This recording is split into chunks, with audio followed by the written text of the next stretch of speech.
ఆంధ్రప్రదేశ్ రాష్ట్ర ముఖ చిత్రంలో ముఖ్యంగా సాంకేతిక రంగంలో ఒక చారిత్రాత్మక మార్పుకు విశాఖపట్నం వేదిక కాబోతోంది. ఇది కేవలం ఒక నగరం యొక్క అభివృద్ధి కథ కాదు, భారతదేశ డిజిటల్ భవిష్యత్తును నిర్మించడంలో ఒక కీలకమైన అడుగు.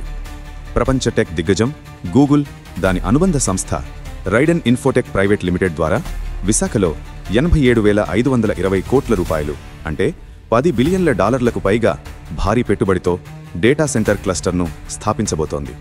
ఇది కేవలం ఒక పెట్టుబడి కాదు, విశాఖను ఆర్టిఫిషియల్ ఇంటెలిజెన్స్ AI ఆధారిత స్మార్ట్ సిటీగా, ఆసియాలోనే అతిపెద్ద డేటా హబ్గా మార్చే ఒక మహాయజ్ఞం. గూగుల్తో పాటు మెటా, ఫేస్బుక్, TCS వంటి దిగ్గజాలు కూడా విశాఖ వైపు అడుగులు వేస్తుండటంతో ఈ నగరం భారతదేశపు తదుపరి సిలికాన్ వ్యాలీగా అవతరించేందుకు సిద్ధమవుతోంది. ఈ మొత్తం పరివర్తనకు కేంద్ర బిందువు గూగుల్ డేటా సెంటర్ ప్రాజెక్ట్. ఈ ప్రాజెక్టు యొక్క విశిష్టత దాని పరిమాణం, పెట్టుబడి మరియు భవిష్యత్ లక్ష్యాలలో ఉంది. రైడెన్ ఇన్ఫోటెక్ ప్రైవేట్ లిమిటెడ్ ద్వారా గూగుల్ పెడుతున్న 87,520 కోట్ల రూపాయల పెట్టుబడి పూర్తిగా ఈక్విటీ ఫండింగ్తో వస్తోంది. అంటే ఈ ప్రాజెక్ట్ కోసం కంపెనీ ఎలాంటి రుణాలు తీసుకోవడం లేదు. ఇది ఈ ప్రాజెక్టుపై, విశాఖ భవిష్యత్తుపై గూగుల్కు ఉన్న అపారమైన నమ్మకాన్ని సూచిస్తోంది. ఈ పెట్టుబడి యొక్క ప్రధాన లక్ష్యం విశాఖపట్నాన్ని కేవలం ఒక స్మార్ట్ సిటీగా కాకుండా AI సాంకేతికతతో నడిచే ఒక మేధో నగరంగా, ఇంటెలిజెంట్ సిటీగా తీర్చిదిద్దడం. AI ద్వారా ట్రాఫిక్ నిర్వహణ, పౌర సేవలు, విపత్తుల అంచనా, ఆరోగ్య సంరక్షణ వంటి రంగాలలో విప్లవాత్మక మార్పులు తీసుకురావచ్చు. ఈ డేటా సెంటర్ ఆ మార్పులకు అవసరమైన డిజిటల్ వెన్నుముకగా పనిచేస్తుంది. ఈ భారీ ప్రాజెక్టును ఒకే చోట కాకుండా వ్యూహాత్మకంగా 3 వేరువేరు ప్రాంతాలలో విస్తరించారు. మొత్తం 639 ఎకరాల భూమిని ఈ డేటా క్యాంపస్ల కోసం ప్రభుత్వం కేటాయించింది. భోగాపురం అంతర్జాతీయ విమానాశ్రయానికి సమీపంలో ఉన్న 308 ఎకరాలలో తర్లువాడ ప్రాంతానికి అతిపెద్ద బలం. ఇది లాజిస్టిక్స్, ఉద్యోగుల రాకపోకలు మరియు అంతర్జాతీయ నిపుణుల ప్రయాణాలకు అత్యంత అనువుగా ఉంటుంది. భవిష్యత్తులో విమానాశ్రయ ఆధారిత కార్గో, టెక్ కారిడార్ అభివృద్ధికి ఇది పునాది వేస్తుంది. సింహాచలం పుణ్యక్షేత్రానికి సమీపంలో ఉన్న 150 ఎకరాలలో అడవివరం ప్రాంతం నగరానికి దగ్గరగా ఉంటూనే విస్తరణకు అనువైన భూమిని కలిగి ఉంది. నగరంలోని ఇతర IT కంపెనీలు, విద్యా సంస్థలతో అనుసంధానం కావడానికి ఇది కీలకం. అనకాపల్లి జిల్లాలో 181 ఎకరాలలో సముద్ర తీరానికి దగ్గరగా ఉన్న రంభిల్లి ప్రాంతం సబ్మెరైన్ కేబుల్ ల్యాండింగ్ స్టేషన్లకు అత్యంత వ్యూహాత్మకమైనది. డేటా సెంటర్లకు ప్రాణవాయువు లాంటి అంతర్జాతీయ డేటా ట్రాఫిక్ను నేరుగా ఇక్కడికి చేర్చడానికి ఈ ప్రదేశం ఉపయోగపడుతుంది. ఈ 3 ప్రాంతాలు కలిసి ఒకదానికొకటి అనుసంధానమై ఒక సమగ్ర డేటా సెంటర్ క్లస్టర్గా పనిచేస్తాయి. ఇది భద్రత, విస్తరణ మరియు కార్యాచరణ సామర్థ్యాన్ని పెంచుతుంది. ఒక డేటా సెంటర్ అంటే కేవలం కంప్యూటర్లు, సర్వర్లు ఉండే భవనం కాదు, అది ఒక భారీ డిజిటల్ ఫ్యాక్టరీ. దానికి నిరంతరాయంగా భారీ స్థాయిలో వనరులు అవసరం. ఈ ప్రాజెక్ట్ కోసం రోజుకి 2,500 మెగావాట్ల విద్యుత్ అవసరం. ఇది ఒక చిన్న రాష్ట్రానికి అవసరమైన విద్యుత్తో సమానం. ఇంత భారీ విద్యుత్తును నిరంతరాయంగా ఎలాంటి అంతరాయం లేకుండా అందించటం ప్రభుత్వానికి ఒక పెద్ద సవాలు. దీనికోసం ప్రత్యేక పవర్ గ్రిడ్లు, సౌర విద్యుత్ వంటి పునరుత్పాదక ఇంధన వనరులపై ఆధారపడాల్సిన అవసరం ఉంటుంది. డేటా సెంటర్లలోని సర్వర్లు విపరీతమైన వేడిని ఉత్పత్తి చేస్తాయి. వాటిని చల్లబరచడానికి అంటే కూలింగ్ సిస్టమ్స్కు ప్రతిరోజు లక్షల గ్యాలన్ల నీరు అవసరం.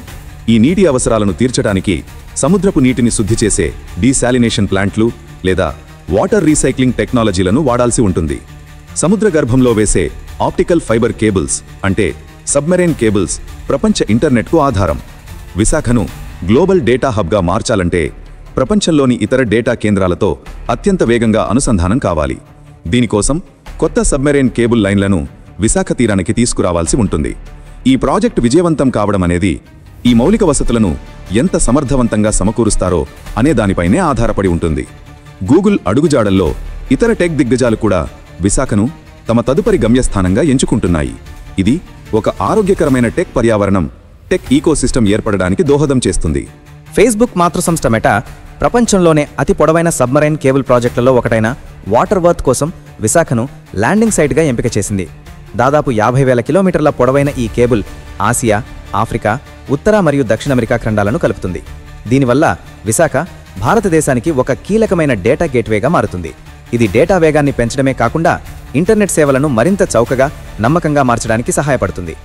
భారతదేశపు అతిపెద్ద ఐటీ సేవల సంస్థ టాటా కన్సల్టెన్సీ సర్వీసెస్ టీసీఎస్ కూడా విశాఖలో 1 గిగావాట్ సామర్థ్యంతో ఒక కొత్త డేటా సెంటర్ను స్థాపించడానికి ప్రణాళికలు రచిస్తోంది. ఒక భారతీయ కంపెనీ ఇంత భారీ స్థాయిలో పెట్టుబడి పెట్టడం దేశీయంగా డేటా నిల్వ సామర్థ్యాన్ని పెంచడానికి డిజిటల్ ఇండియా లక్ష్యాలకు ఊతమిస్తుంది. డేటా సెంటర్లు ఐటీ కంపెనీలకు నిరంతరం హార్డ్వేర్, సర్వర్లు, ఇతర పరికరాలు అవసరం. వాటిని నిల్వ చేయడానికి, సరఫరా చేయడానికి ఒక బలమైన లాజిస్టిక్స్ వ్యవస్థ కావాలి.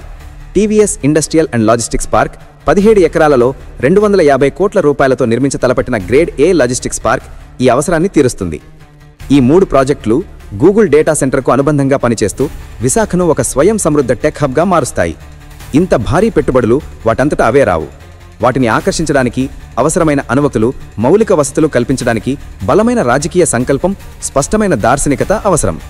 ప్రస్తుత ఆంధ్రప్రదేశ్ ప్రభుత్వం ఈ విషయంలో చాలా చొరవ చూపుతోంది. ముఖ్యమంత్రి నారా చంద్రబాబు నాయుడు ఈ ప్రాజెక్టులను విశాఖను టెక్నాలజీ మరియు ఇన్నోవేషన్ నగరంగా తీర్చిదిద్దే అడుగులుగా అభివర్ణించారు. ఆయన మాటల్లో TCS data centre, meta cable మరియు గూగుల్ క్యాంపస్లతో విశాఖ ప్రపంచ డిజిటల్ మ్యాప్లో తనకంటూ ఒక ప్రత్యేక స్థానాన్ని సంపాదించుకోనున్నది అనే ఆశాభావం కనిపిస్తుంది. ఐటీ మంత్రి నారా లోకేష్ ఈ ప్రాజెక్టులను కార్యరూపంలోకి తీసుకురావడంలో కీలక పాత్ర పోషిస్తున్నారు. అక్టోబర్ 14న ఢిల్లీలో గూగుల్ అధికారులతో తుది ఒప్పందం కుదుర్చుకోనున్నట్లు వచ్చిన వార్తలు ఈ ప్రాజెక్ట్ ఎంత వేగంగా ముందుకు సాగుతోందో సూచిస్తున్నాయి. విశాఖను భారతదేశపు ఐఐసిటీగా నిలబెట్టే సువర్ణ అవకాశం ఇది అని ఆయన చెప్పడం ప్రభుత్వం యొక్క ఉన్నత లక్ష్యాలను స్పష్టం చేస్తోంది. ఈ పెట్టుబడుల ప్రభావం కేవలం ఐటీ రంగానికే పరిమితం కాదు. ఇది విశాఖ మరియు మొత్తం ఆంధ్రప్రదేశ్ సామాజిక, ఆర్థిక స్వరూపాన్నే మార్చే శక్తిని కలిగి ఉంది. డేటా సెంటర్ల నిర్మాణ దశలో వేలాది మందికి తాత్కాలిక ఉపాధి లభిస్తుంది. నిర్మాణం పూర్తయ్యాక వాటి నిర్వహణకు హై స్కిల్డ్ డేటా సైంటిస్టులు, నెట్వర్క్ ఇంజనీర్లు, సైబర్ సెక్యూరిటీ నిపుణులు, ఐఐ నిపుణులు వంటి వేలాది ప్రత్యక్ష ఉద్యోగాలు వస్తాయి. వీటితో పాటు రవాణా, హాస్పిటాలిటీ, రియల్ ఎస్టేట్, ఇతర సేవల రంగాల్లో పరోక్ష ఉపాధి అవకాశాలు రెట్టింపవుతాయి. ఈ పెట్టుబడుల వల్ల రాష్ట్ర జీడీపీ గణనీయంగా పెరుగుతుంది. రియల్ ఎస్టేట్ రంగం ఊపందుకుంటుంది. స్థానిక వ్యాపారాలకు కొత్త అవకాశాలు వస్తాయి. నగర మౌలిక వసతులు అంతర్జాతీయ ప్రమాణాలకు అనుగుణంగా మెరుగుపడతాయి. ఒక పెద్ద కంపెనీ వచ్చినప్పుడు దాని చుట్టూ అనేక చిన్న స్టార్టప్లు, అనుబంధ పరిశ్రమలు పుట్టుకొస్తాయి. ఇది ఒక బలమైన ఆవిష్కరణల సంస్కృతికి దారితీస్తుంది. స్థానిక విశ్వవిద్యాలయాలు, కళాశాలలు పరిశ్రమకు అవసరమైన నైపుణ్యాలు కలిగిన మానవ వనరులను అందించడానికి తమ పాఠ్య ప్రణాళికలను మార్చుకుంటాయి. ఒకప్పుడు ప్రశాంతమైన ఓడరేవు నగరంగా, పర్యాటక కేంద్రంగా పేరుగాంచిన విశాఖపట్నం ఇప్పుడు ప్రపంచ సాంకేతిక పటంలో ఒక వెలుగులీన నక్షత్రంగా అవతరించబోతోంది. గూగుల్, మెటా, టీసీఎస్ వంటి దిగ్గజార పెట్టుబడులు, ప్రభుత్వ బలమైన సంకల్పం తోడై విశాఖను ఆసియాలోనే అతిపెద్ద డేటా హబ్గా, భారతదేశపు ఐఐ రాజధానిగా మార్చబోతున్నాయి. రాబోయే 5 నుండి 10 సంవత్సరాల్లో ఈ ప్రాజెక్టులు పూర్తయితే నిపుణులు అంచనా వేస్తున్నట్లుగా విశాఖ భారతదేశపు మరో సిలికాన్ వ్యాలీగా మారడం ఖాయం. ఇది కేవలం విశాఖపట్నం కథ కాదు, మారుతున్న నవభారతానికి, దాని డిజిటల్ ఆకాంక్షలకు ప్రతిబింబం.